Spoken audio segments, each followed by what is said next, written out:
Hello readers, आज हम John Milton द्वारा लिखा गया famous epic poem paradise lost को आसानी से समझने की कोशिश करेंगे। तो पैराडाइज लॉस्ट ब्लैंक वर्ड्स में लिखी गई थी।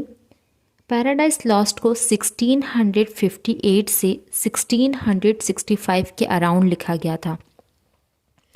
पैराडाइज लॉस्ट को पहली बार 1667 में पब्लिश किया गया। इस टाइम इसमें टोटल 10 बुक्स थी। पैराडाइज लॉस्ट का सेकेंड एडिशन 1674 में आया। इसमें टोटल 12 बुक्स थी। बुक नंबर 7 और 10 को स्प्लिट करके 2 बुक्स और बढ़ा दी गई थी। बात करें पैराडाइज लॉस्ट के सबसे छोटे बुक की, तो बुक नंबर 7 पैराडाइज लॉस्ट का शॉर्टेस्ट बुक है जिसमें टोटल 640 लाइंस हैं।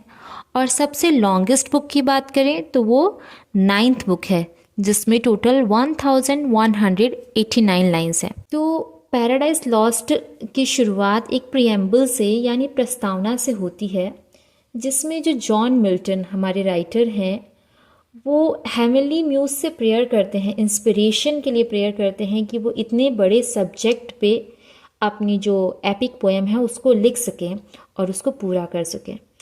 तो इस पैराडाइज लॉस्ट का subject the fall of man है। तो शुरू करते हैं पैराडाइज लॉस्ट की हिंदी समरी। बुक फर्स्ट में ये दिखाया गया है कि जो सैटर्न और बाकी के फॉलन एंजल्स हैं वो अब हेल में रह रहे हैं। उन्होंने पैंडेमोनियम को क्रिएट किया है। वहाँ वो मीटिंग करते हैं और उस मीटिंग में जो सैटर्न है पूरा गुस्सा दिखाता है। बाकी के एंजल्स भी जो डेविल्स हैं वो भी गुस्सा दिखाते हैं और वो बात करते हैं कि कैसे गॉड ने उनके साथ अन्याय किया है। बुक सेकंड में ये दिखाया गया है कि जो सैटर्न है उसका जो राइट हैंड है बेल्जेबब, वो सैटर्न को आइडिया देता है कि वो गॉड से किस तरीके से रिवेंज ले सकते हैं। सबके आइडिया में से बेल्जेबब का आइडिया उसको बहुत अच्छा लगता है। बेल्जेबब का आइडिया ये है कि जो गॉड की न्यू क्रिएशन है अर्थ, और उसने सुना है कि अर्थ में जो गार्डन ऑफ एडन है वहाँ पर 2 ह्यूमन रहते हैं, एडम और ईव, तो हम उनको करप्ट कर देंगे। इस तरीके से हम गॉड से रिवेंज ले सकते हैं। सैटर्न बहुत इम्प्रेस होता है।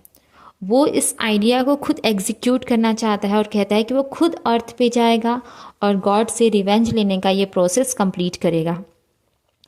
तो जो हेल के गार्ड हैं वो सैटर्न के बेटे हैं, उनका नाम है सिन और डेथ।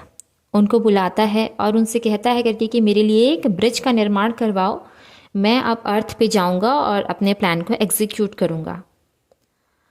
बुक थर्ड में ये दिखाया है कि जो गॉड हैं, गॉड ने फ्यूचर को पहले ही देख लिया है और उनको पता चल जाता है कि सैटर्न जो है वो एडम और ईव को करप्ट करना चाहता है। कैसे अगर एडम और ईव करप्ट हो गए तो कैसे पूरी दुनिया को इसका सामना करना पड़ेगा, पूरी दुनिया में कैसे दुख दर्द फैल जाएगा। तो राफेल को वो अर्थ पे भेजते हैं कि तुम जाओ नीचे और जाके एडम और ईव को वॉर्न करो कि वो सैटर्न से दूर रहें और कोई भी काम ऐसा ना करें जो उन्हें नहीं करना चाहिए।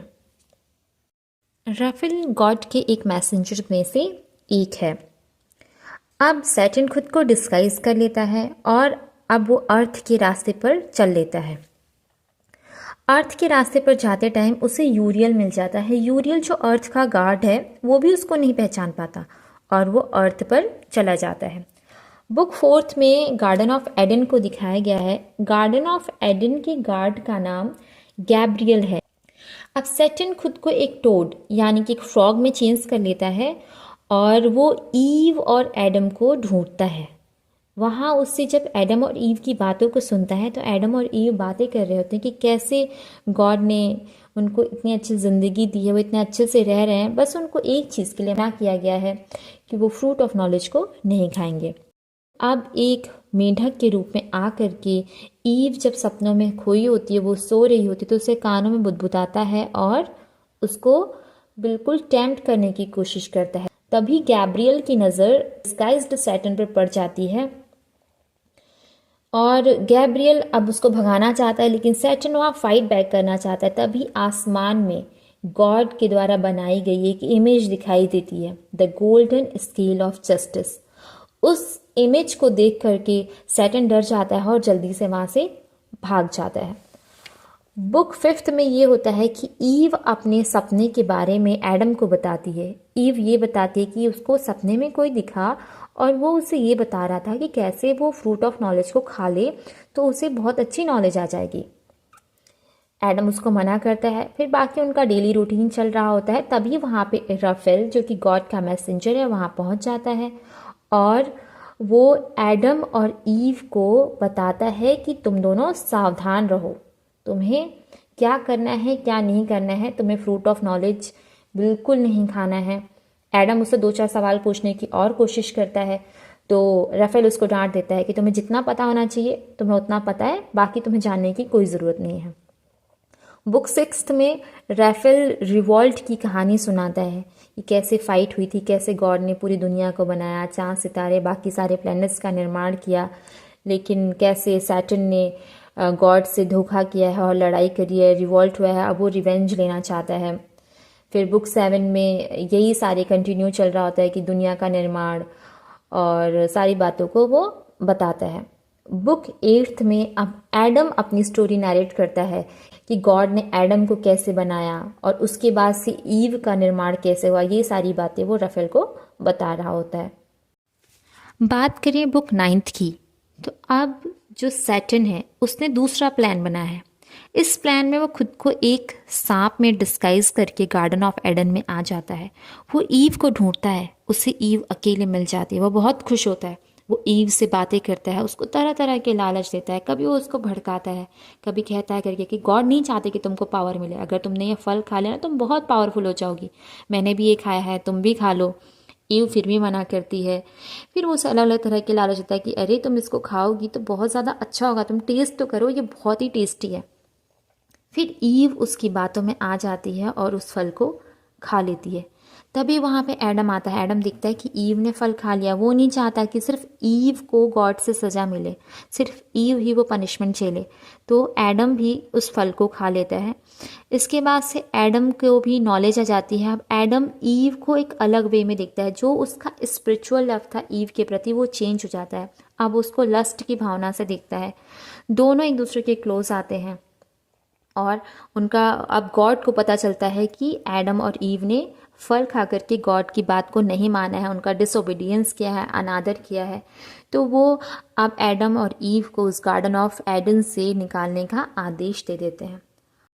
बुक 10th में डिवाइन जजमेंट की बात होती है। तो एडम और ईव को गार्डन ऑफ एडन से निकालने से पहले जो सैटर्न है उसको पनिशमेंट देने का डिसाइड किया जाता है। सैटर्न और बाकी फॉलन एंजल्स को हमेशा के लिए सर्पेंट्स बना दिया जाता है। उनको मजबूरी में हमेशा अर्थ के नीचे ही रहना पड़ेगा, ज़्यादातर वो ऊपर नहीं आ सकते क्योंकि अब वो सांप बन चुके हैं।